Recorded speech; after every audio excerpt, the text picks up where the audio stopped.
ബിസ്മില്ലാഹിർ റഹ്മാനിർ റഹീം. അള്ളാഹുവിന്റെ ഹബീബ് സല്ലല്ലാഹു അലൈഹി വസല്ലം തങ്ങൾ പഠിപ്പിക്കുന്നു, നമ്മൾ എന്ത് കാര്യം ഉദ്ദേശിക്കുന്നുവോ നമ്മുടെ നിയ്യത്ത് എങ്ങനെയോ അതുപോലെയാണ് ആ അമലിനെ അള്ളാഹു പരിഗണിക്കുക എന്ന് പരിശുദ്ധ റസൂൽ സല്ലല്ലാഹു അലൈഹി വസല്ലം പഠിപ്പിക്കുന്നു. ഇമാം ബുഖാരി മുസ്ലിം ഒക്കെ ഉദ്ധരിക്കുന്നുണ്ട്. ഇന്നമൽ അഅ്മാലു ബിന്നിയ്യാത്ത്, നിയ്യത്തുകളെ പരിഗണിച്ചുകൊണ്ടാണ് അമലുകളെ അള്ളാഹു സ്വീകരിക്കുക.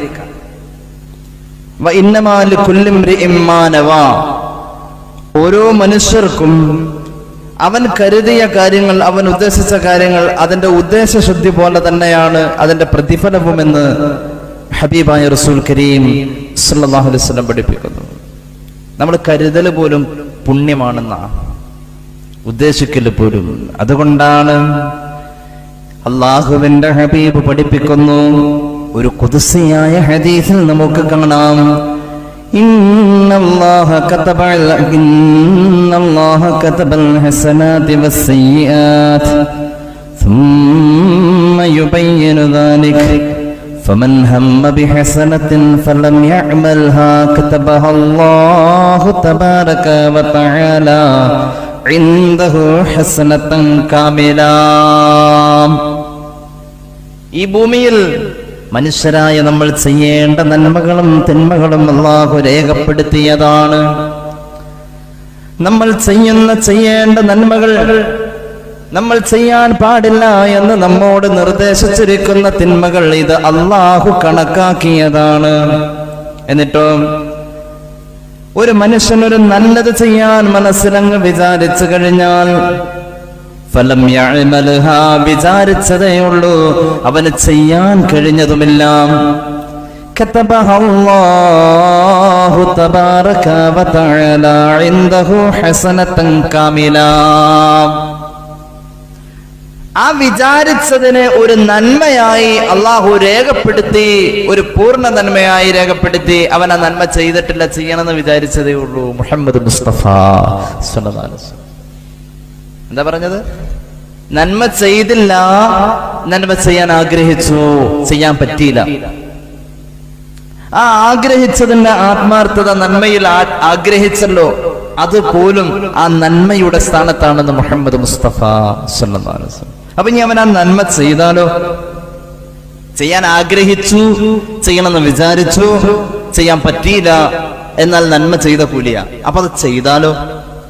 അല്ലാഹുവിന്റെ ഹബീബ് പറയുന്നു, വഇൻ ഹമ്മ ബിഹാ ഫഅമിലഹാ കതബഹല്ലാഹു അശ്റ ഹസനാത്ത്.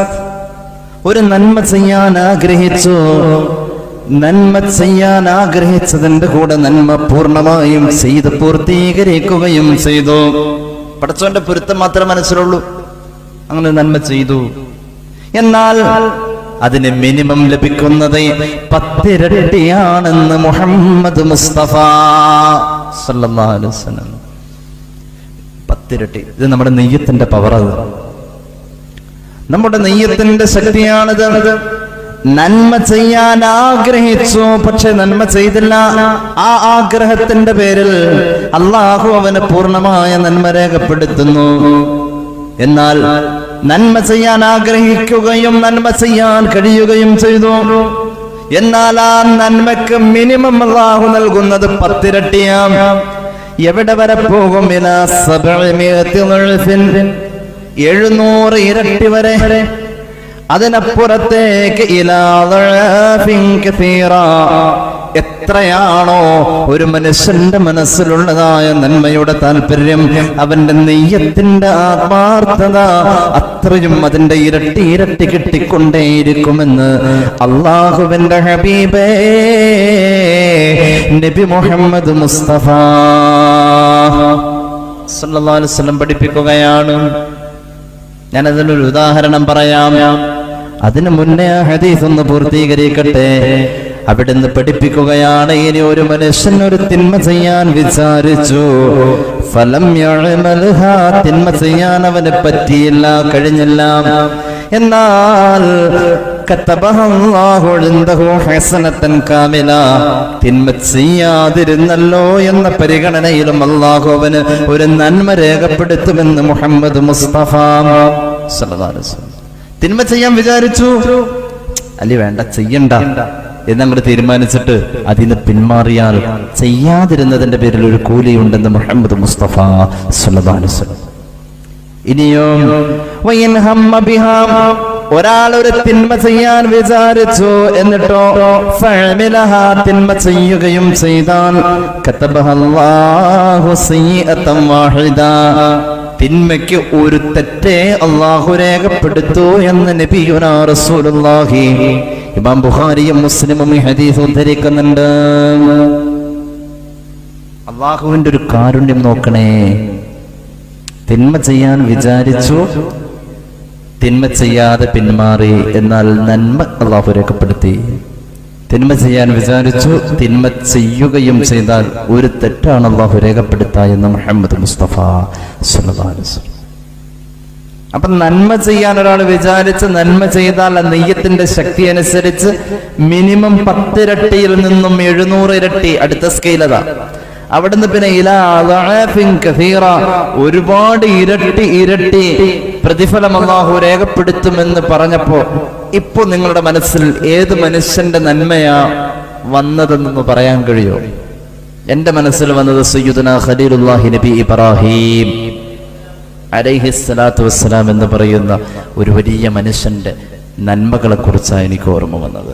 എത്ര ഇരട്ടിയായിരിക്കും അല്ലാഹു കൊടുക്കുക? ആ മനുഷ്യന്റെ നെയ്യത്ത് എത്ര ശക്തമായിരുന്നു! ഇബ്രാഹിം നബിയുടെ നെയ്യത്ത് എത്ര ശക്തം! യാതൊരുവിധ പ്രതിഫലവും മറ്റൊന്നും ഒരു പേരും പ്രശസ്തിയും ഒന്നും ആഗ്രഹിക്കാതെ മഹാനവറുകൾ ചെയ്തു തീർത്തല്ലോ. ഏറ്റവും വലിയ ഹാജിയാണ് സയ്യിദുനാ ഖലീലുല്ലാഹി നബി ഇബ്രാഹിം. ഏറ്റവും വലിയ ഹാജി. വേറൊന്നും പ്രതീക്ഷിച്ചില്ല, അല്ലാഹുവിന്റെ പൊരുത്തം മാത്രം പ്രതീക്ഷിച്ചതേ ഉള്ളൂ. മിനിമം ഇതെങ്കിലും ആഗ്രഹിക്കായിരുന്നു. പടച്ചോനെ, ആ കഅബയുടെ മുറ്റത്ത് എനിക്കൊരു ഖബറ്, ആ കഅബയും ആ ഹറമും ഈ വരുന്ന ലക്ഷക്കണക്കിന് മനുഷ്യന്മാരും അവരുടെ ഇബാദത്തും ഒക്കെ കാണുമ്പോ ഇതിന്റെ ഒക്കെ നേതൃത്വവും ഇതിന്റെ ഒക്കെ സംസ്ഥാപനവും ആര് നടത്തിയെന്ന് ചോദിച്ചാൽ ആ ഖബറിൽ കിടക്കുന്ന ഇബ്രാഹിം ആണെന്ന് പറയാൻ ഒരു ഖബറിടമെങ്കിലും അതൊരാഗ്രഹമായിരുന്നു എന്ന് പറഞ്ഞ അള്ളാഹു നടത്തി കൊടുക്കൂലേ? പക്ഷേ ആഗ്രഹിച്ചിട്ടില്ല. ആ നെയ്യത്ത് അത്ര വലുതാണ്. ആ നെയ്യത്ത് അത്ര വലുതാതെ ആഗ്രഹിച്ചില്ല. ഏറ്റവും വലിയ ഹാജി പോലും അവിടെ അന്ത്യവിശ്രമം കൊള്ളാൻ ആഗ്രഹിച്ചില്ല. അവിടുന്ന് എന്താ ചെയ്തത്? പരിശുദ്ധമായ കഅബ ശരീഫിന്റെ നിർമ്മാണം കഴിഞ്ഞിട്ട് കഅബ ശരീഫ് നിർമ്മിച്ചതിന്റെ കൂലി പോലും ചോദിച്ചിട്ടില്ലല്ലോ. നമ്മൾ ചോദിക്കാറുണ്ട് നമ്മുടെ പ്രവർത്തനത്തിന്റെ കൂലി. ഇബ്രാഹിം നബി കൂലി ചോദിച്ചിട്ടില്ല, അല്ലാഹുവോട് കൂലി ചോദിച്ചിട്ടില്ല. കഅബ ശരീഫ് നിർമ്മിച്ച ശേഷം കൂലി ചോദിച്ചിട്ടില്ലല്ലോ. ഇബ്രാഹിമുൽ ഖവാഇദ മിനൽ ബൈത്ത് وإسماعيل ربنا تقبل منا إنك أنت السميع العليم ربنا واجعلنا مسلمين لك. അല്ലാഹുവേ, പരിശുദ്ധമായ കഅബ ശരീഫിന്റെ പടവുകൾ തീർക്കുമ്പോൾ ഇബ്രാഹിം നബിയുടെ ദുആ, അല്ലാഹുവേ ഇത് നീ സ്വീകരിക്കണേ, സ്വീകരിക്കണേ, സ്വീകരിക്കണേ. നീ ചെയ്യാൻ പറഞ്ഞത് ഞാൻ ചെയ്യുന്നു, ഇതിൽ നിന്റെ പൊരുത്തം വേണം, നീ ഇത് സ്വീകരിക്കുക. കൂലി വേണമെന്ന് പറഞ്ഞിട്ടില്ല, കൂലി ചോദിച്ചതായി ഖുർആൻ പറയുന്നില്ല. എന്നിട്ട് ഇബ്രാഹിം നബി അല്ലാഹ് ഏൽപ്പിച്ചത് ചെയ്തിട്ട് അത് സ്വീകരിക്കാൻ ദുആ ചെയ്ത ഇബ്രാഹിം നബി പിന്നെ ചോദിക്കുന്നത് കൂലിക്ക് പകരം റബ്ബനാ വജഅൽനാ മുസ്ലിമൈന ലക്. അല്ലാഹുവേ, എന്നെയും എൻ്റെ മോനെയും ഞങ്ങളുടെ കുടുംബത്തെയും ഞങ്ങളുടെ വഴിക്ക് വരുന്നവരെയും അല്ലാഹുവേ നീ ഉൾപ്പെടുത്തണം. മുസ്ലിമൈൻ, നീ എന്ത് പറഞ്ഞാലും ഇനിയും ഇനിയും അനുസരിക്കുന്നവരാക്കണം അല്ലാ എന്നാ ചോദിച്ചത്. അല്ലാതെ നിലവിൽ ചെയ്തതിന് കൂലി ചോദിച്ചിട്ടില്ല. അവരുടെ നെയ്യത്തിന് അത് കൂലി കൊടുത്താൽ പോരാ, സാധാരണ കൂലിയിൽ ഒതുങ്ങിപ്പോവും. അത്ര വലിയ നീയത്തായത് കൊണ്ടാ. കാലം പലത് കഴിഞ്ഞു, നൂറ്റാണ്ടുകൾ പലത് വന്നു, സഹസ്രാബ്ദങ്ങൾ കഴിഞ്ഞു, ലക്ഷക്കണക്കിന് പ്രവാചകന്മാർ വന്നു പോയി. എന്നാലും ഹജ്ജിന് വേണ്ടി ചൊല്ലുന്ന ഹാജി അനുകരിക്കുന്നത് മുഴുവനും ഖലീലുല്ലാഹി നബി ഇബ്രാഹിം അലൈഹിസ്സലാമിനെയും കുടുംബത്തെയുമാണ് പരിശുദ്ധ ഹറം ഷരീഫിൽ വെച്ചുകൊണ്ട് അനുകരിക്കുക. അതാണ് അവരുടെ നിയ്യത്ത് അള്ളാഹു കബൂലാക്കിയതിന്റെ ഏറ്റവും വലിയ തെളിവ്. ഇബ്രാഹിം നബിയുടെ ഭാര്യ സയ്യിദത്തുനാ ഉമ്മുന ഹാജർ റളിയല്ലാഹു അൻഹാ അമ്മിഞ്ഞു കുടിക്കുന്ന കുഞ്ഞിന് വെള്ളം തേടിയിട്ട് ഓടിയ ആ ഓട്ടം അനുകരിച്ചേ പറ്റൂ. ഹജ്ജിന്റെ നിർബന്ധിതമായ അമലുകളിൽ അത് പെട്ടിരിക്കുന്നു. അനുസ്മരണം അങ്ങനെയാണ്. അള്ളാഹുവിന് ഒരു ഖബറിടം അവിടെ സ്ഥാപിക്കാമായിരുന്നു. ഇബ്രാഹിം നബിയുടെ ഖബറിടം അവിടെ സ്ഥാപിച്ചുകൊണ്ട് അനുസ്മരിക്കാമായിരുന്നു. പക്ഷേ ഇബ്രാഹിം നബിയോട് അള്ളാഹുവിന് തോന്നിയ ഇഷ്ടമാണത്. അള്ളാഹു നമുക്ക് തൗഫീഖ് ചെയ്യട്ടെ. ഇങ്ങനെ അങ്ങ് നോക്കിയാൽ ലോകത്ത് വന്നു പോയ നബിമാര് മുഴുവനും ഈ നീയത്തിലായി കഴിഞ്ഞവരാണ്. അങ്ങനെയാണ്. എല്ലാ പ്രവാചകന്മാർക്കും ഈ നീതിബോധമുണ്ടായിരുന്നു. അവരുടെ നീയത്തിൽ അവർ ചെയ്യുന്ന അമലുകൾക്ക് അവർ ഈ നീതിബോധത്തോടുകൂടെയാ അതിനെ കരുതിയിരുന്നത്. കാണാമല്ലോ ചരിത്രത്തിൽ മഹാനായ സയ്യിദുനാ സുലൈമാൻ നബി അലൈഹിസ്സലാം ബൈത്തുൽ മുഖദ്ദസിന്റെ ഉദ്ഘാടനം നിർവഹിക്കുന്നു. ഇബ്രാഹിം നബി കഅബയും പരിസരവും തയ്യാറാക്കിയ പോലെ ബൈത്തുൽ മുഖദ്ദസിന് ഒരു പുനരുദ്ധാരണം നടത്തിയത് സുലൈമാൻ നബി അലൈഹിസ്സലാമാണ്. പരിശുദ്ധമായ ബൈത്തുൽ മുഖദ്ദസിന്റെ ഉദ്ഘാടന ദിനത്തിൽ മഹാനായ സയ്യിദുനാ സുലൈമാൻ നബി അലൈഹിസ്സലാം ഉദ്ഘാടനത്തിന് വേണ്ടി കടന്നു വരികയാണ്. ബൈത്തുൽ മുഖദ്ദസ് നിർമ്മിച്ച സുലൈമാൻ നബിയുടെ കണ്ണുകൾ ഒലിച്ചിറങ്ങുന്നു. ചെറിയ പരിപാടിയല്ല, ബൈത്തുൽ മുഖദ്ദസിന്റെ ഉദ്ഘാടനം ആഘോഷപൂരിതമായിരുന്നു. ചരിത്രത്തിൽ കാണാം, അന്ന് 1,20,000 ആടുകൾ അറുത്തുകൊണ്ടുള്ള ഭക്ഷണമായിരുന്നു. ലോകത്തുള്ള എല്ലാവരുടെയും ഒരേ ഒരു ചക്രവർത്തിയല്ലേ സുലൈമാൻ നബി അലൈഹിസ്സലാം. ലോകം മുഴുവനും ഒരു രാജ്യമായിരുന്നു. ലോകത്തുള്ള എല്ലാവരും സുലൈമാൻ നബി എന്ന് പറയുന്ന ചക്രവർത്തിയെ അനുസരിക്കുന്നവരും അംഗീകരിക്കുന്നവരുമായിരുന്നു. 1,20,000 ആടുകൾ അറുത്തുകൊണ്ടുള്ള ഭക്ഷണം, 12,000-ഓളം വരുന്ന മൂരികളെയും മറുത്തു. പെരുന്നാൾ പോലത്തെ ഒരു ദിവസം ബൈത്തുൽ മുഖദ്ദസിന്റെ മുന്നിൽ ചരിത്ര പ്രസിദ്ധമായ ഒരു പാറയുണ്ട്. ആ പാറയുടെ മുകളിലേക്ക് സയ്യിദുനാ സുലൈമാൻ നബി കയറി നിൽക്കുന്നു. എന്നിട്ടോ ആ പാറയുടെ മുകളിൽ നിന്നുകൊണ്ട് മഹാനവറുകൾ ദുആ ചെയ്യുകയാണ്. കൂലി ചോദിക്കല്ല ചെയ്യുന്നത്. ഞാനത് ചെയ്തല്ലോ, എനിക്ക് കൂലി താട്ടെ എന്നല്ല ചോദിച്ചത്. അവർക്ക് കൂലി അല്ലാഹ് കൊടുക്കില്ല എന്നുള്ളത് ചിന്തിച്ചിട്ടില്ല. പടച്ചവൻ പറഞ്ഞത് ചെയ്തു എന്നേ ഉള്ളൂ. ഞാൻ ഈ അടുത്ത ദിവസം ഒരു സഹോദരിയുടെ വാക്കുകൾ കേട്ടതാ. അവരുടെ സങ്കടം കൊണ്ട് അവർ പറഞ്ഞു പോയി, വർഷങ്ങൾ എത്രയായി ഞാൻ തഹജ്ജുദ് നിസ്കരിക്കുന്നു, എന്നിട്ടും എന്റെ കുടുംബത്തിന് ഈ ദുരന്തം വന്നല്ലോ. നമ്മൾ തഹജ്ജുദ് നിസ്കരിക്കുന്നത് ദുരന്തം വരാതിരിക്കാൻ അങ്ങനെ ചിന്തിക്കുന്നുണ്ടോ? നമ്മളോട് ചെയ്യാൻ പറഞ്ഞത് ചെയ്യുന്നതാ.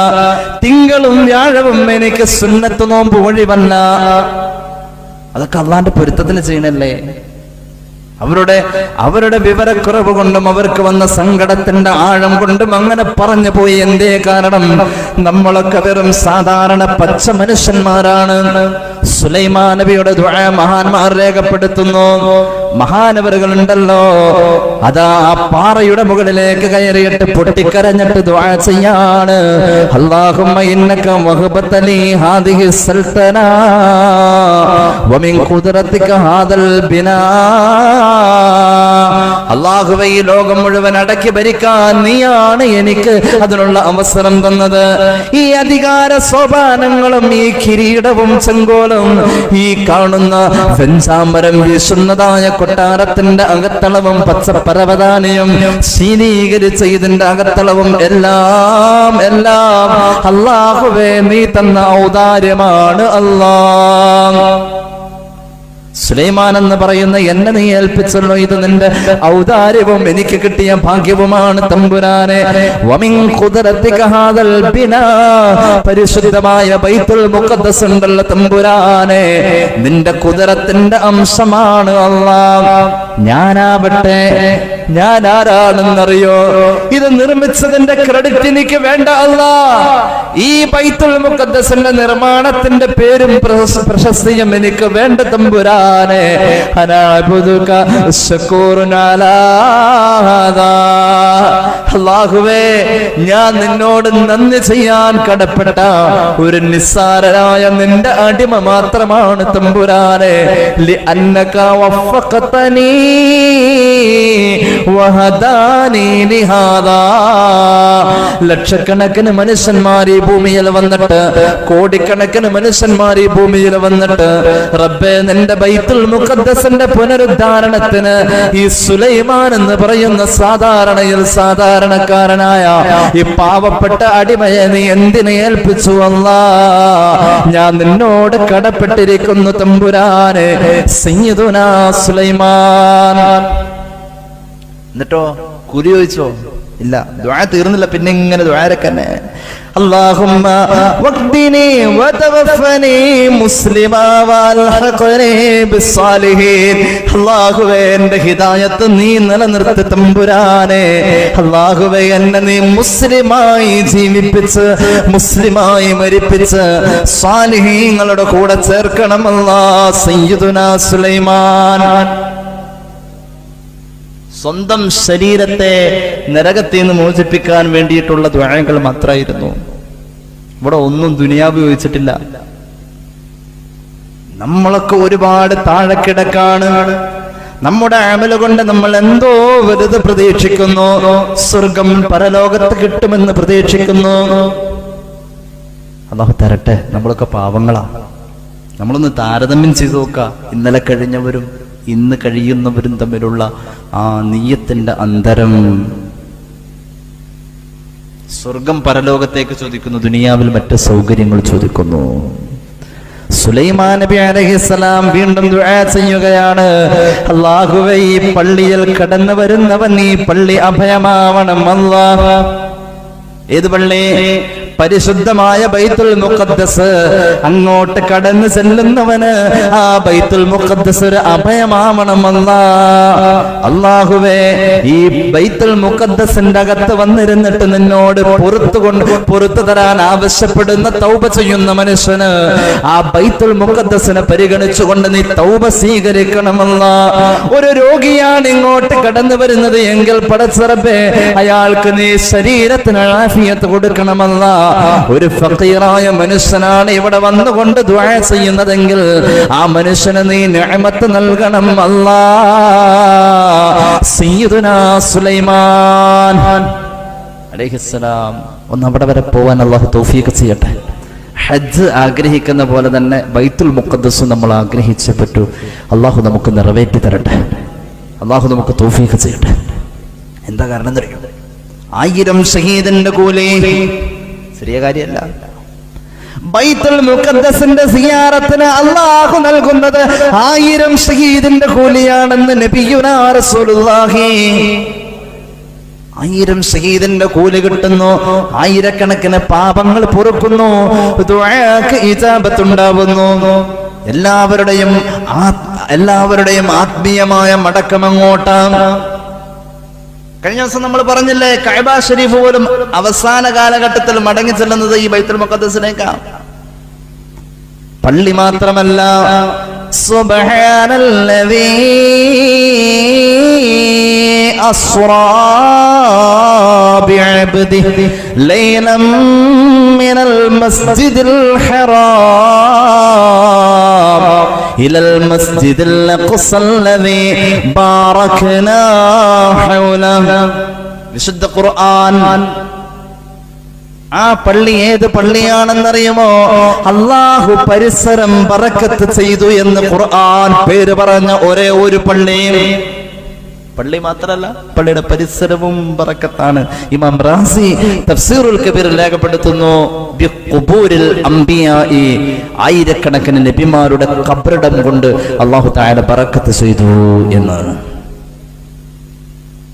ആയിരക്കണക്കിന് നബിമാരുടെ ഖബറിടം കൊണ്ട് അല്ലാഹു ബറക്കത്ത് ചെയ്തു. അവിടെ എത്താൻ അല്ലാഹു നമുക്ക് തൗഫീഖ് ചെയ്യട്ടെ.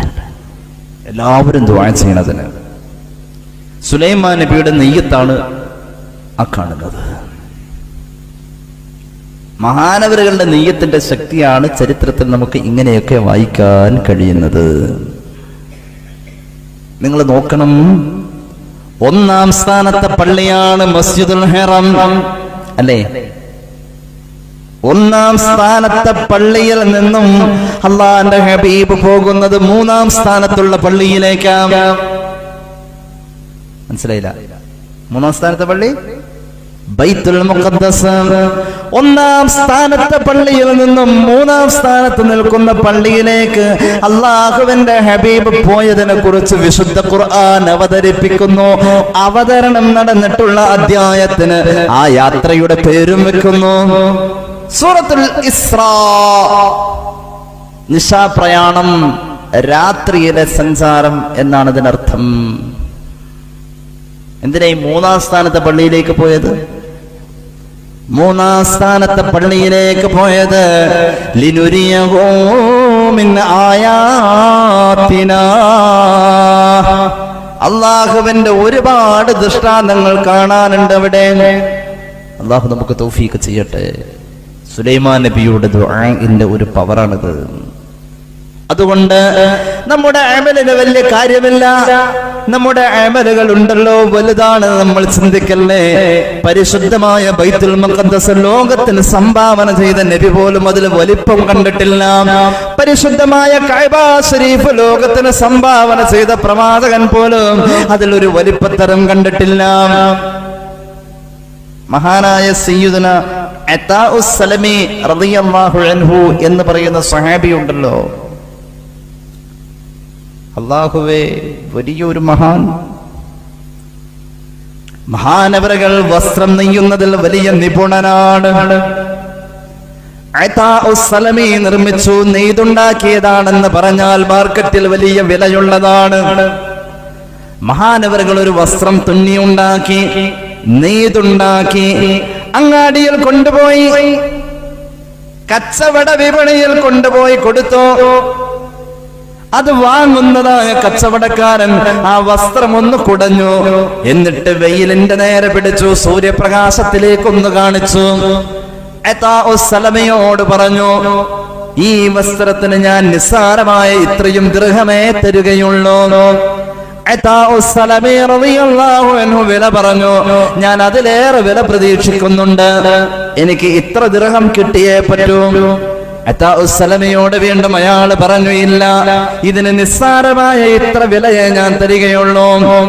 രണ്ടുപേരും സംസാരത്തിൽ ഇങ്ങനെ കച്ചവടം അങ്ങോട്ട് ഉറക്കാതെ വന്നപ്പോ അതാഉസ് സലമി റളിയല്ലാഹു അൻഹു ആ കച്ചവടക്കാരനോട് ചോദിച്ചു, അല്ല, ഞാൻ ഇത്ര കണ്ട് കഷ്ടപ്പെട്ട് നെയ്തുണ്ടാക്കി, വളരെ ശ്രദ്ധിച്ച് നെയ്തുണ്ടാക്കിയ ഈ വസ്ത്രത്തിന് ഇത്ര വില കുറച്ച് പറയാൻ എന്താ കാരണം എന്ന് ചോദിച്ചു.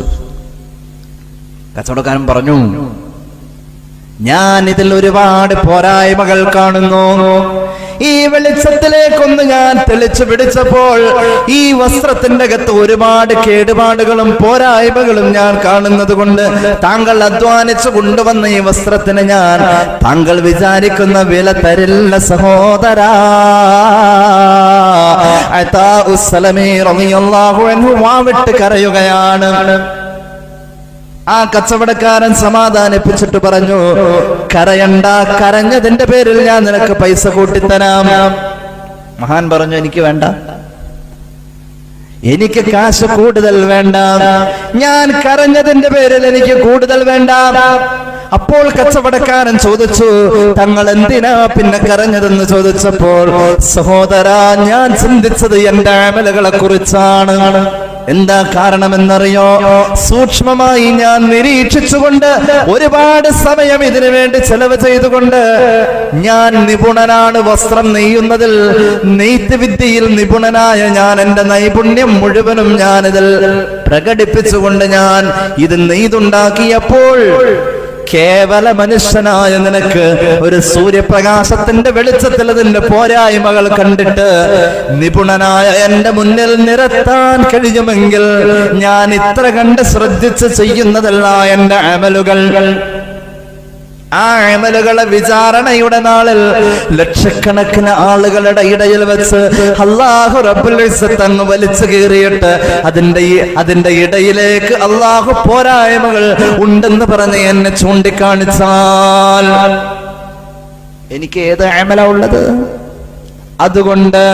അതുകൊണ്ട് എന്റെ അമലുകളെ കുറിച്ച് ഞാൻ ഓർത്തുപോയി കരഞ്ഞു പോയതാണെന്ന് സയ്യിദുനാ അതാഉസ് സലമി റളിയല്ലാഹു അൻഹു.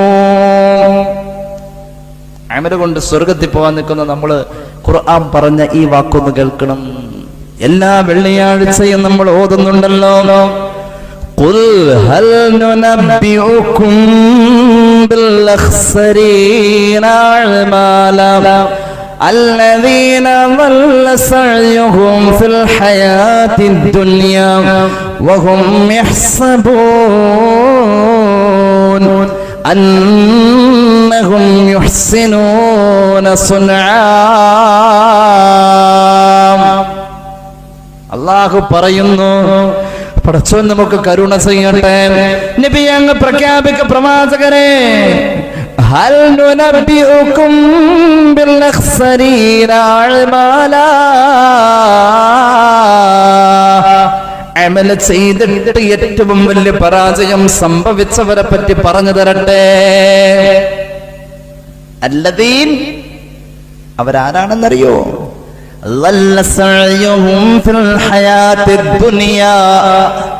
ഈ ദുനിയാവിൽ ചെയ്യുന്നതല്ല പാഴായി പോയവരാണ്. അവര് ചെയ്തത് മുഴുവനും പാഴായി. എവിടെ ചെന്നപ്പോ? ആഖിറത്തിൽ ചെന്നപ്പോ. അല്ലാഹു അതിൽ നിന്ന് നമ്മെ ഒഴിവാക്കട്ടെ. എന്തത് പാഴാവാൻ കാരണം? പാഴാവാനുള്ള കാരണം വഹും യഹ്സബൂൻ, അവര് കണക്ക് കൂട്ടി വെച്ചു, അന്നഹും യുഹ്സിനൂന സുൻആ, ഞാൻ കുറെ നല്ലത് ചെയ്തു എന്ന് സ്വന്തം കണക്ക് കൂട്ടി സ്വന്തം ശരീരത്തെ ബോധ്യപ്പെടുത്തി. ഇനി മറ്റൊരാളെ ബോധ്യപ്പെടുത്തുന്നതിന്റെ കാര്യം ഇവിടെ ചർച്ചയില്ല. സ്വന്തം ശരീരത്തെ ബോധ്യപ്പെടുത്തിയോടത്താണ് ഈ പരാജയം. ഏത് പരാജയം? അമല് ചെയ്തിട്ട് ഏറ്റവും വലിയ പരാജയം. സ്വന്തം ശരീരത്തെ ബോധ്യപ്പെടുത്തി, സ്വന്തം ശരീരത്തെ സന്തോഷിപ്പിച്ചു. ഓ, എനിക്ക് ഇത്രയൊക്കെ ചെയ്യാൻ പറ്റിയിടും. സ്വന്തം ശരീരം വേറെ ആരും അറിഞ്ഞിട്ടില്ല. ഇനി മറ്റൊരാളത് ബോധ്യപ്പെടുത്തുന്നോടത്ത് ചർച്ചയേ ഇല്ല, അതിന്റെ ആവശ്യമില്ല. ഹബീബ് പഠിപ്പിച്ചു, അല്ലാഹുവിന്റെ നരകത്തിൽ ജുബ്ബുൽ ഹുസ്ൻ എന്ന് പറയുന്ന ഒരു കുഴിയുണ്ടെന്ന് മുഹമ്മദ് മുസ്തഫ. അല്ലാഹു നമ്മെ കാത്ത് രക്ഷിക്കട്ടെ. സ്വന്തം ശരീരത്തെ തന്റെ അമലുകൾ വലുതാണെന്ന് ബോധ്യപ്പെടുത്തിയവർക്ക് ആഖിറത്തിൽ പരാജയം. ഒരു കാൽമേൽ നിന്നിട്ട് ഒരു ഖത്തം തീർത്തോവർ, ഒരു ചൊൽമുതലായി മൂവാണ്ട് കാത്തോവർ, നലവേറും ൂതോളുവാലെ 40 ാണ്ടോളം സുബ്ഹി തൊഴുതോവർ. ആരാണിത്? ഇശാഇന്റെ ഒളു കൊണ്ട് സുബ്ഹി പതിവാക്കി ശൈഖ് മുഹയ്യിദ്ദീൻ അബ്ദുൽ ഖാദിർ ജിലാനി 40 വർഷം.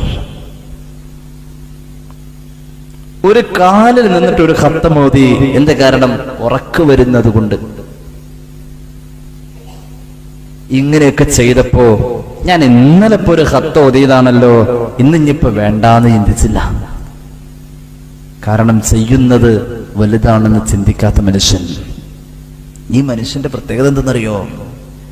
വകദാലിക നുരീ ഇബ്രാഹീമ മലകൂതസ് സമാവാതി വൽ അർദ്. ഭൂമിയിലിരുന്നു കൊണ്ട് ഇബ്രാഹിം നബി ആകാശത്തിന്റെ അദൃശ്യ ലോകത്തെ ഭൂമിയിലിരുന്ന് കാണുന്ന ഒരു പദവിയിൽ എത്തിയിരുന്നു എന്ന് ഖുർആൻ. അങ്ങനെ ചില മഹാന്മാർക്ക് എത്താൻ കഴിയും. ഇരുപ്പീനേൽ ആകാശം കണ്ടോവർ ഏറും മലക്കൂത്തിൽ രാജാളി എന്നോവർ. ആ മനുഷ്യൻ ഷെയ്ഖ് മുഹീദ്ദീൻ അബ്ദുൽ ഖാദിർ ജിലാനി 207 ആകാശം കണ്ട പ്രവാചകന്മാരുടെ മുഅ്ജിസത്തുകളെ കറാമത്ത് കൊണ്ട് ജീവിതത്തിൽ അനുഭവിച്ച ആ മഹാൻ തന്റെ 40 കൊല്ലത്തെ സുബഹിയും ഇശാവും ഒരു ഉളൂഇലാണ് സംഭവിച്ചത് എന്നതിൽ വലിപ്പതരം കണ്ടിട്ടില്ല. ആയുസ്സിന്റെ പകുതിയാണത്. 92 വയസ്സും 7 മാസവും ജീവിച്ച മുഹീദ്ദീൻ ഷെയ്ഖ് 40 കൊല്ലം സുബഹി ടു ഇശ ഒറ്റ ഉളൂ. ആലോചിച്ച് നോക്ക്. അത് വലുതായിട്ട് കണ്ടിട്ടില്ല, അത് വലുതായി കണ്ടിട്ടില്ല. എന്നാൽ സ്വന്തം ശരീരത്തെ അത് ബോധ്യപ്പെടുത്തിയാൽ അമലില്ല എന്ന് ചുരുക്കം. നമ്മളൊന്നിങ്ങനെ ആത്മീയമായി ഒന്ന് ചില കാര്യങ്ങളിലേക്ക് മനസ്സൊന്ന് കൊണ്ടുപോയി എത്തിക്കാനുണ്ട്. അല്ലാഹുവേ ഞങ്ങളെ നീ രക്ഷപ്പെടുത്തണേ അല്ലാ. ആരെയും വിഷമിപ്പിക്കല്ല, നമ്മൾ ചിലതിൽ വിഷമിച്ചേ പറ്റൂ. ഒന്നുമില്ല എന്ന് പറയുന്ന ഒരുപാട് മഹാന്മാരുണ്ട്. നാളേക്ക് ഞാൻ ഒന്നും സമ്പാദിച്ചിട്ടില്ല എന്ന് പറയുന്ന മഹാന്മാരുണ്ട്. അതൊരു ഭംഗി വാക്കല്ല, അവരുടെ മനസ്സ് അങ്ങനെയാണ്. അള്ളാന്റെ റസൂല് പറയാ, നരകലോകത്ത് അല്ലാഹു ജുബ്ബുൽ ഹുസൻ എന്ന് പറയുന്ന വലിയ ഒരു കിണർ ഉണ്ടാക്കിയിട്ടുണ്ട്. അള്ളാഹുവിന്റെ ഹബീബ് തന്നെ പറയട്ടെ, ഇമാം തുർമുദി ഉദ്ധരിക്കുന്നുണ്ട്, ഇബ്നു മാജ ഉദ്ധരിക്കുന്നുണ്ട്, മഹാന്മാരായ മുഹദ്ദിസീങ്ങൾ പലരും ഉദ്ധരിക്കുന്നുണ്ട്. അബൂ ഹുറൈറ റളിയല്ലാഹു അൻഹു പറയാ, സമിഅ്തു റസൂലല്ലാഹി സ്വല്ലല്ലാഹു അലൈഹി വസല്ലമ يقولوا تعوذوا بالله من جب الحسن. നരകത്തിൽ അല്ലാഹു ജുബ്ബുൽ ഹുസൻ എന്ന് പറയുന്ന ഒരു വലിയ കുഴി ഉണ്ടാക്കിയിട്ടുണ്ട്, കിണർ സ്ഥാപിച്ചിട്ടുണ്ട്. മുഅ്മിനീങ്ങളെ, ജുബ്ബുൽ ഹുസൻ എന്ന് പറയുന്ന കുഴിയെ തൊട്ട് അല്ലാഹുവോട് നിങ്ങൾ കാവല് തേടിക്കോ. നബിയുനാ റസൂലുള്ളാഹി, അല്ലാഹു നമ്മെ കാത്തുരക്ഷിക്കട്ടെ, അല്ലാഹു നമ്മെ കാത്തുരക്ഷിക്കട്ടെ, അല്ലാഹു നമ്മെ കാത്തുരക്ഷിക്കുമാറാവട്ടെ. ജുബ്ബുൽ ഹുസൻ എന്ന് പറയുന്ന നരകത്തിന്റെ കുഴിയുണ്ടല്ലോ, സഹാബത്ത് ആദ്യമായി കേൾക്കുന്ന വാക്കാ. ഇതുവരെ പ്രവാചകൻ ഇങ്ങനത്തെ ഒരു നരകത്തിന്റെ ഭാഗത്തെ കുറിച്ച് ഞങ്ങളോട് പറഞ്ഞിട്ടില്ല. അവർ പലരും എഴുന്നേറ്റ് നിന്നിട്ട് ചോദിക്കാൻ തുടങ്ങി, നബിയേ വമാ ജുബ്ബുൽ ഹുസ്നി യാ റസൂലല്ലാഹ്, അല്ലാഹുവിന്റെ ഹബീബേ ജുബ്ബുൽ ഹുസ്ൻ എന്ന് പറഞ്ഞാൽ എന്താ? നരകത്തിലെ ജുബ്ബുൽ ഹുസ്ൻ എന്താണ്? ഹബീബ് പറഞ്ഞു, വാദിൻ ഫീ ജഹന്നം, നരകത്തിലുണ്ട് ഒരു താഴ്വാരം, നരകത്തിലുണ്ട് ഒരു താഴ്വാരം.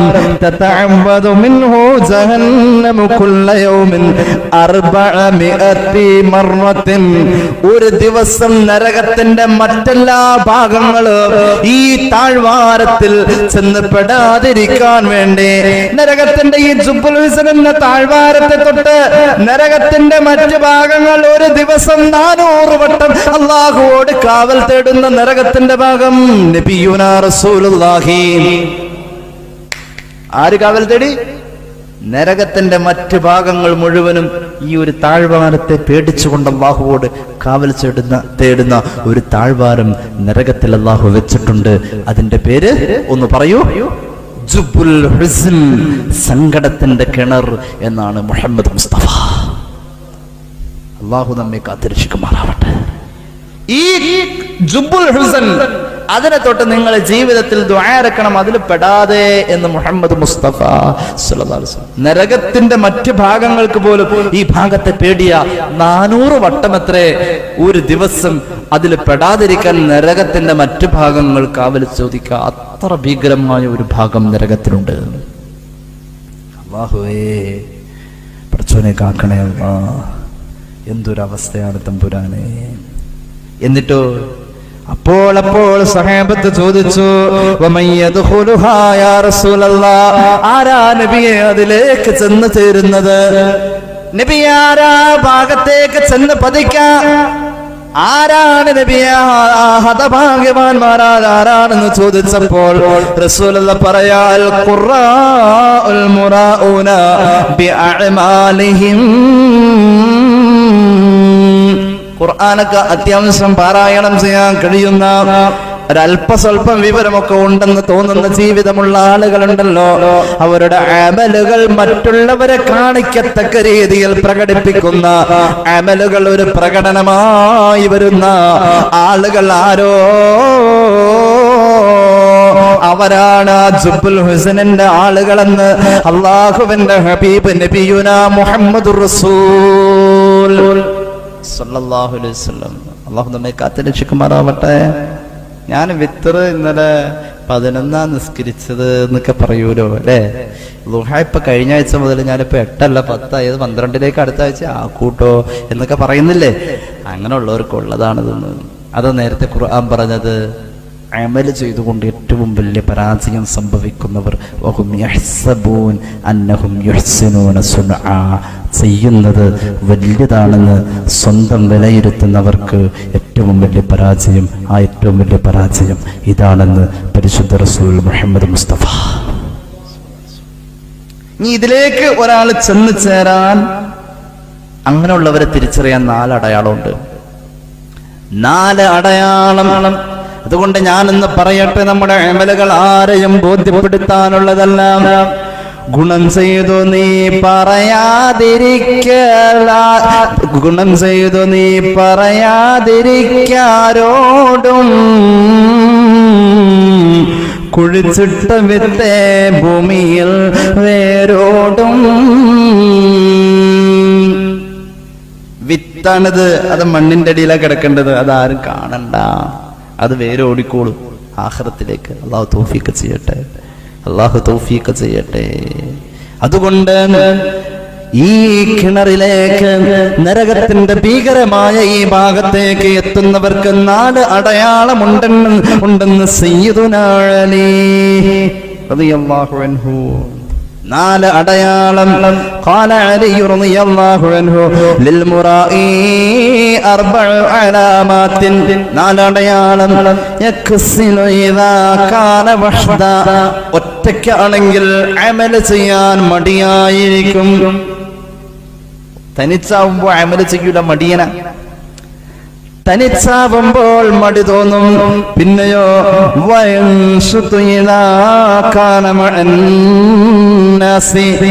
ആളുകളുടെ കൂടെയാകുമ്പോൾ നല്ല ഉന്മേഷമുണ്ടാവും.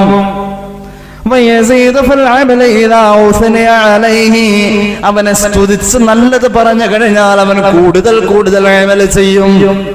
ആളുകൾ നല്ലത് പറയാൻ വേണ്ടിട്ട് ഒക്കെ നല്ല സുബൈക്കുണ്ടായിരുന്നു അല്ലേ? ആ മഴയത്ത് ഞാൻ വന്നു. പിറ്റേന്ന് മഴയല്ല, എനിക്ക് യാമത്തുനാളാണെങ്കിലും 30 സഫറുണ്ടാവും. കാരണം 4 ആൾ അറിഞ്ഞല്ലത്. അമൽ ചെയ്യുന്നോടത്ത് പോരായ്മകളും പരാജയങ്ങളും ഇതാണ്. അലിഞ്ഞ് തങ്ങൾ പറയാൻ 4ാമത്തെ അടയാളം തന്നെ കുറ്റം പറഞ്ഞു കഴിഞ്ഞാൽ പിന്നെ അമൽ ചെയ്യൂല. ഒരു നല്ല കാര്യം ചെയ്തപ്പോ ആരോ കുറ്റം പറഞ്ഞു, അതോടുകൂടി അത് നിർത്തി. അങ്ങനെയുണ്ട് ഈ 4 അടയാളം. ഇതൊക്കെ ആളുകളെ ബോധിപ്പിക്കില്ല.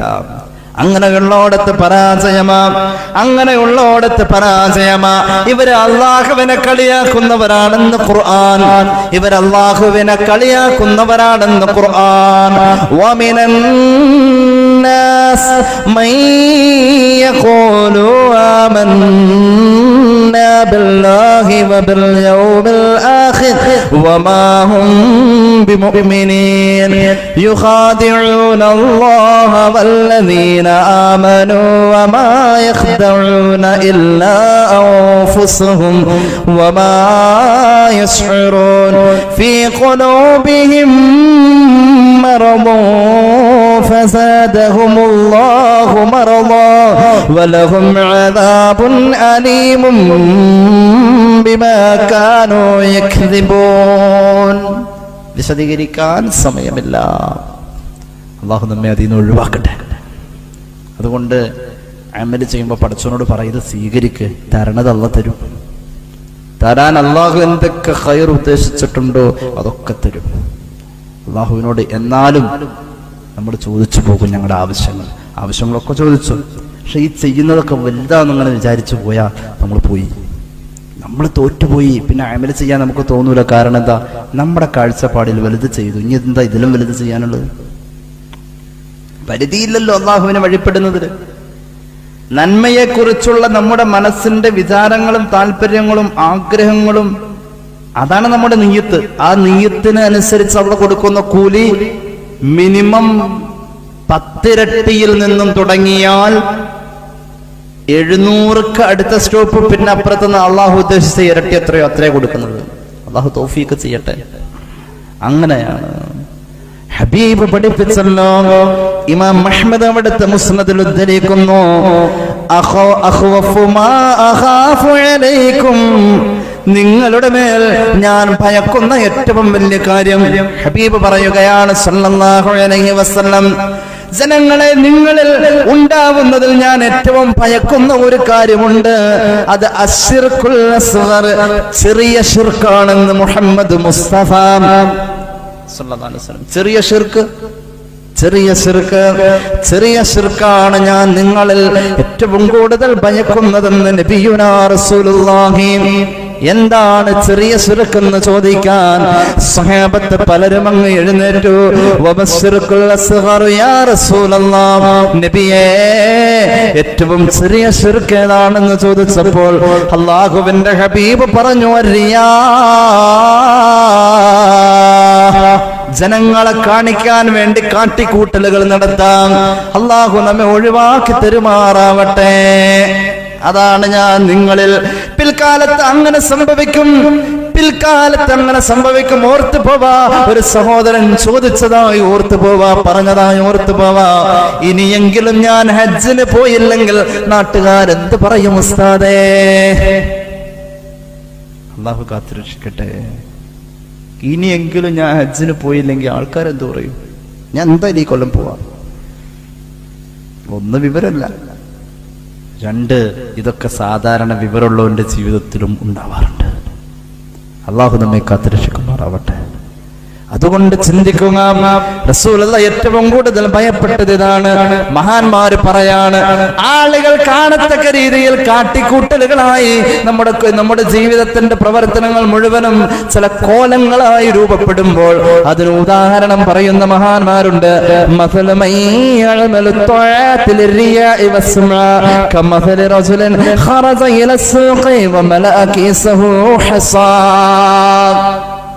ഇത് ഏതുപോലെയാണെന്നറിയോ? ഈ ആളുകളെ കൊണ്ട് ഇങ്ങനെ വലിയ പെരുപ്പം പറയിപ്പിക്ക, ആളുകളുടെ ഇടയിൽ വലിയ ദീനിയായ മനുഷ്യനാവാതെ ഏതുപോലെയാണെന്നറിയോ? ഒരാള് മാർക്കറ്റിലേക്ക് പോയി, അങ്ങാടിയിലേക്ക് ഒരു സഞ്ചി നിറയെ ചരൽ കല്ലുകൾ വാരിയിട്ട് പോകുന്ന ആളെ ചൂണ്ടിയിട്ട് ജനങ്ങൾ പറയാണ്, കണ്ടോ അവന്റെ സഞ്ചിയിൽ ഒരുപാട് സാധനങ്ങളുണ്ട്, അവൻ അങ്ങാടിയിൽ പോയി വരുന്ന ആ രൂപം കണ്ടോ, അവൻ ഒരുപാട് സാധനങ്ങൾ വാങ്ങിയിട്ടുണ്ട്, അവന്റെ സഞ്ചിയിലുണ്ടെന്ന് ജനങ്ങൾ പറയാം. ഈ മനുഷ്യനാവട്ടെ ഈ ഭാരമല്ലാതെ ആ മനുഷ്യന്റെ കയ്യിൽ ആ സാധനം നിറഞ്ഞു നിൽക്കുന്നതിൽ ആ ഭാരമല്ലാതെ അയാൾക്ക് വേറെ ഒന്നുമില്ല. പിന്നെയോ വല മൻഫഅത ലഹു സിവ മഖാലത്തിൻ നാസി, ജനങ്ങൾ ഈ പറയുന്നത് കൊണ്ട് ഒരു പ്രയോജനവുമില്ല ആ ഭാരമല്ലാതെ. എന്താ ഗുണം? ആളുകളെ കൊണ്ട് പറയിപ്പിക്കുക, അതിൻ്റെ അകത്ത് അവന് ഉപകാരമുള്ള ഒന്നുമില്ല എന്ന മാതിരിയാണ്. എന്നതുപോലെയാ ജനങ്ങൾ പറഞ്ഞാൽ ഇത് എല്ലാ കാലഘട്ടങ്ങളിലും അള്ളാഹുവിന്റെ തീരുമാനം ഇതാണ്. പടച്ചവന്റെ പൊരുത്തമാണ് പ്രശ്നം. അള്ളാഹുവിന്റെ തീരുമാനം എല്ലാ സമൂഹങ്ങളോടും സമുദായങ്ങളോടും വമാ ഉമിറൂ ഇല്ലാ ലിയഅ്ബുദുല്ലാഹ മുഖ്ലിസീന ലഹുദ്ദീൻ. വേദഗ്രന്ഥങ്ങൾ നൽകിയിട്ടുള്ള സർവ കിതാബുകാരോടും എല്ലാ വേദഗ്രന്ഥങ്ങളും ലഭിച്ചിട്ടുള്ള സർവ സമൂഹങ്ങളോടും ഇഖ്ലാസ് ഇല്ലാത്തതൊന്നും അള്ളാഹുവിന് വേണ്ടാന്ന് അള്ളാഹ് പറഞ്ഞിട്ടുണ്ടെന്ന് വിശുദ്ധ ഖുർആൻ. ഇമാം ഖല്ലയൂബിയുടെ നവാദ് എടുത്ത് നോക്കിയാൽ ഒരു സംഭവം കാണാം. പിടികൂടി നെഞ്ചിലിരുന്നതിൽ പിന്നീട് കൊല്ലാതെ വന്ന അലിയുന അവരോട് ചോദിച്ചു, എന്താ തങ്ങളെ വല്ലാതെ എഴുന്നേറ്റ് പോരാൻ കാരണം കൊല്ലാതെ? യുദ്ധക്കളത്തിൽ ശത്രുവിനെ മലർത്തിയടിച്ച് അയാളുടെ നെഞ്ച് പിളർത്താൻ അയാളുടെ ഉദരത്തിൽ കയറി നിന്നിട്ട് തിളങ്ങുന്ന ആയുധം ഉയർത്തിപ്പിടിച്ച് ആ ആയുധം വലിച്ചെറിഞ്ഞ് കൊല്ലാതെ വന്ന അലി തങ്ങളോട് സഹാബത്ത് ചോദിച്ചു, എന്താ കൊല്ലാതെ വന്നത്? അടിപെട്ട് വീണവൻ എൻ മുഖത്തൊരു തുപ്പ്, അപ്പോൾ എനിക്കവനോട് വന്നു വെറുപ്പ്, അപ്പോൾ വധിച്ചാൽ എന്റെ ദേഷ്യം അടക്കല, അല്ലാഹുവിനല്ലാതെ ഞാൻ കൊല ചെയ്യലായി, ഞാനാരെയും എനിക്കായി വധിച്ചിട്ടില്ല, ലില്ലാഹിക്കല്ല ദുർവധം എനിക്കില്ല. മഹാന്മാരുടെ കാഴ്ചപ്പാട് അങ്ങനെയായിരുന്നു. മുഖത്ത് തുപ്പിയതിന്റെ പേരിൽ തന്നെ ഞാനു കുത്തുമെന്ന ശത്രു പോലും വിചാരിച്ചിരുന്നത്.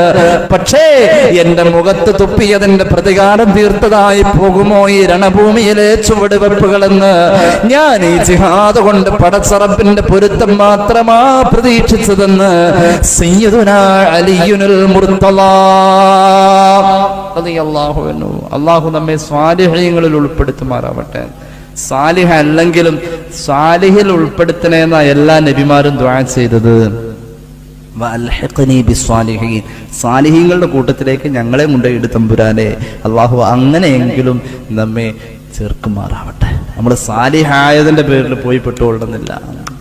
അല്ലാഹുവേ നീ ഞങ്ങളെ നന്നാക്കണേ അല്ലാഹ്. ഒരു കഷ്ണം മാംസം അള്ളാഹു നമ്മുടെ ഇടനെഞ്ചിൽ വെച്ചിട്ടുണ്ട്, അതിലേക്ക് അള്ളാഹു നോക്ക എന്ന് മുഹമ്മദ് മുസ്തഫ സല്ലല്ലാഹു അലൈഹി വസല്ലം. ഇമാം മുസ്ലിം ഉദ്ധരിക്കുന്നു, ഇന്നല്ലാഹ ലാ യൻദുറു ഇലാ അജ്സാമിക്കും വലാ ഇലാ സുവരിക്കും വലാകിൻ യൻദുറു ഇലാ ഖുലൂബിക്കും വ അശാറ ബി അസാബിഇഹി ഇലാ സുദ്രിഹി. ഇങ്ങനെ കൈവിരൽ നെഞ്ചിലേക്ക് അമർത്തി പിടിച്ചിട്ട മുഹമ്മദ് റസൂൽ സല്ലല്ലാഹു അലൈഹി വസല്ലം പറഞ്ഞത്, ഇതങ്ങ് നന്നായാൽ എല്ലാം നന്നായി, ഇത് മോശമായാൽ എല്ലാം മോശമായി. അള്ളാഹു കാത്തിരക്ഷിക്കുമാറാവട്ടെ. അപ്പൊ നമ്മുടെ നിയ്യത്താണ് നമ്മുടെ അമലിനേക്കാളും ഖൈറ്. നമ്മുടെ നിയ്യത്ത് അങ്ങനെ അങ്ങോട്ട് ചിന്തിച്ചാൽ പിരീഡിന്റെ നേരത്തും ഒരു പെണ്ണിന് നിസ്കരിക്കാൻ പറ്റാത്തതിനും അള്ളാഹു കൂലി കൊടുത്തേക്കാം. എന്തേ കാരണം? പഠിച്ചോനെ മഗ്‌രിബ് വാങ്ക് വിളിക്കണമല്ലോ, എനിക്കതുകൊണ്ട് കേട്ടിട്ട് വിഷമാണല്ലോ തമ്പുരാനെ, നിസ്കരിക്കാൻ പറ്റാത്തൊരവസ്ഥ നീ തന്നതാണ്, ഞാൻ നിസ്കരിക്കാൻ പാടില്ല ഇപ്പോ. പഠിച്ചോനെ റബ്ബേ വാങ്കാണല്ലോ അള്ളാഹ്. നിസ്കാരവും അനുബന്ധമായി അവൾക്ക് ഹറാമായ കാര്യങ്ങളും ഒഴിച്ച് ബാക്കിയെല്ലാം കൃത്യമായിട്ട് ചെയ്തു. മക്കളെ വിളിച്ചിരുത്തി സന്ധ്യാസമയത്ത് ഖുർആൻ ഓദിച്ചു, സ്വലാത്തുകളൊക്കെ ചൊല്ലിയിരുന്നു. ആ സമയത്ത് പരിഗണിച്ചവള്, അവൾ നിസ്കരിച്ചിട്ടില്ല, നിസ്കരിക്കാൻ പാടില്ല അവൾക്ക്. ആ പെണ്ണ് നിസ്കരിച്ച കൂലിയായിരിക്കും ഒരു പക്ഷെ അള്ളാഹു നാളത്തേക്ക് രേഖപ്പെടുത്താം. ഇങ്ങനെ കണക്കൂട്ടും. പടച്ചോനെ ഇനി അടുത്ത വ്യാഴാഴ്ച അടുത്ത വെള്ളിയാഴ്ച ആവണമല്ലോ ഇത് മാറണമെങ്കിൽ എന്നൊക്കെ സാധാരണ ഒരു പെണ്ണിന്റെ മനസ്സിൽ നിസ്കാരത്തോടുള്ള താല്പര്യം, മനസ്സിന്റെ അകത്തെ നെയ്യത്ത്, ആ ആത്മബന്ധം അങ്ങനെയാണെങ്കിൽ അവൾക്ക് കൂലി ഉറപ്പാ. ഇങ്ങനെയാണ് എല്ലാ അമലും. മഹാനായ ജലാലുദ്ദീൻ സുയൂത്തി തങ്ങൾ അവിടുത്തെ ജാമിഉൽ ഹദീസിൽ ഒരു ഹദീസ് പറയുന്നുണ്ട്. സയ്യിദുനാ അബൂ ഹുറൈറ റളിയല്ലാഹു അൻഹു അന്നഹു ഖാല റസൂലുള്ളാഹി ലാ യസാലു അഹദുകും ഫീ സ്വലാത്തിൻ മാ കാന സ്വലാത്തു തഹ്ബുസുഹു ലാ യംനഉഹു അൻ യൻഖലബ ഇലാ അഹ്ലിഹി ഇല്ലാ ഇന്തിളാറുസ് സ്വലാത്ത് وأحدكم تصلي عليه الملائكة ما كان في مصلاه الذي صلى فيه اللهم اغفر له اللهم ارحمه نبينا رسول الله നിങ്ങളിൽ ഓരോരുത്തരും ഒരു നിസ്കാരം കഴിഞ്ഞ് ആ നിസ്കാര പായയിൽ തന്നെ ഇരിക്കുന്നു. എന്തിനു വേണ്ടി? അടുത്ത നിസ്കാരത്തെ പ്രതീക്ഷിച്ചുകൊണ്ട്. എന്നാൽ അടുത്ത നിസ്കാരം സംഭവിക്കുന്നവരെ നിങ്ങൾ ആ മുസല്ലയിൽ ഇരിക്കുന്നത് അല്ലാഹുവിന്റെ അടുക്കൽ നിസ്കരിക്കുന്ന സ്ഥാനത്താണെന്ന് നബിയുനാ റസൂലുള്ളാഹി. അല്ലാഹു തൗഫീഖ് ചെയ്യട്ടെ. ഇങ്ങനെ ഉണ്ടായിരുന്നു, ഇപ്പോഴുണ്ട് കേട്ടോ, ഇല്ലാന്നല്ല, ഇപ്പോഴുണ്ട്. നമ്മുടെ ഉമ്മമാരൊക്കെ നിസ്കാരം കഴിഞ്ഞാൽ മുസല്ലയിൽ അങ്ങ് ഇരിക്കും. മഗ്രിബ് കഴിഞ്ഞാൽ എവിടെ വരെ? ഇഷായും കൂടി കഴിഞ്ഞിട്ടേ എണീക്കൂ. ആ ഇഷ വരെയുള്ള ഇരിപ്പ് നിനക്ക് നിസ്കാരമാ. കാരണം എന്താ? നിയ്യത്തുൽ മുഅ്മിനി, ഇഷ വരെ എനിക്ക് ഒളുവോടുകൂടെ ഇവിടെ ഇരിക്കണമെന്ന നിന്റെ നിയ്യത്തുണ്ടല്ലോ. ഖൈറും മിൻ അമലിഹി, നീ ആ ഇരിക്കുക എന്ന അമലിനേക്കാളും ഖൈറാണ്. വെറുതെയുള്ള ഇരിപ്പല്ലാതെ അല്ലാഹു ആ നിയ്യത്തിനെ പരിഗണിച്ചതാ നേരം നിസ്കരിക്കുന്നതായ. അപ്പൊ വെറുതെ ഉള്ള ഇരിപ്പല്ലാതെ നീ വെറുതെ ഇരിക്കാനാ ഉദ്ദേശിച്ചിട്ടുള്ളൂ. ഇഷ വരെ അള്ളാഹു അത് നിസ്കാരമായിട്ടാ പരിഗണിക്കാന്ന് മുഹമ്മദ് മുസ്തഫ സല്ലല്ലാഹു അലൈഹി വസല്ലം. ഇനി ഇത് നിസ്കാരമായിട്ട് അള്ളാഹു പരിഗണിക്കുക മാത്രല്ല, ആ നേരം മുഴുവൻ നീ നിസ്കാരത്തെ പ്രതീക്ഷിച്ചുകൊണ്ട് രണ്ട് നിസ്കാരങ്ങൾക്കിടയിൽ ഇരിക്കുന്ന നിന്റെ മുസല്ലയിലെ നേരം മുഴുവനും ഉണ്ടല്ലോ, അള്ളാഹുവിന്റെ മലക്കുകൾ നിനക്ക് വേണ്ടി പ്രാർത്ഥിച്ചുകൊണ്ടേയിരിക്കുന്നു. അള്ളാഹുവേ, ഈ ഇരിക്കുന്ന മനുഷ്യൻ അവന്റെ സർവ്വ പാപങ്ങളും പുറത്ത് അവന് നീ കരുണ ചെയ്യണേ എന്ന് അള്ളാന്റെ മലക്കുകൾ ദുആ ചെയ്തുകൊണ്ടിരിക്കുമെന്ന് അള്ളാഹുവിന്റെ ഹബീബേ നബി മുഹമ്മദ് മുസ്തഫ സല്ലല്ലാഹു അലൈഹി വസല്ലം. അപ്പൊ നമ്മൾ ആലോചിക്കാം, നമ്മുടെ ആ ഇരിപ്പിന്റെ ഒരു പവർ, നമ്മുടെ ആ നെയ്യത്തിന്റെ ഒരു ശക്തി അള്ളാഹു നമുക്ക് തൗഫീഖ് ചെയ്ത് അനുഗ്രഹിക്കുമാറാവട്ടെ. ഇങ്ങനെ അങ്ങ് പറഞ്ഞ ഒരുപാട് പറയാനുണ്ട്, ഒരുപാട് സുദീർഘമായി പോവും. ഞാൻ തൽക്കാലം നിർത്താണ്. അള്ളാഹു തആല നമ്മൾ പറഞ്ഞതും കേട്ടതും ഒരു സ്വാലിഹായ അമലായി ഖബൂൽ ചെയ്ത് അനുഗ്രഹിക്കുമാറാവട്ടെ. അള്ളാഹു നമുക്ക് കരുണ ചെയ്യുമാറാവട്ടെ. വആഖിറു ദഅവാന അൽഹംദുലില്ലാഹ്.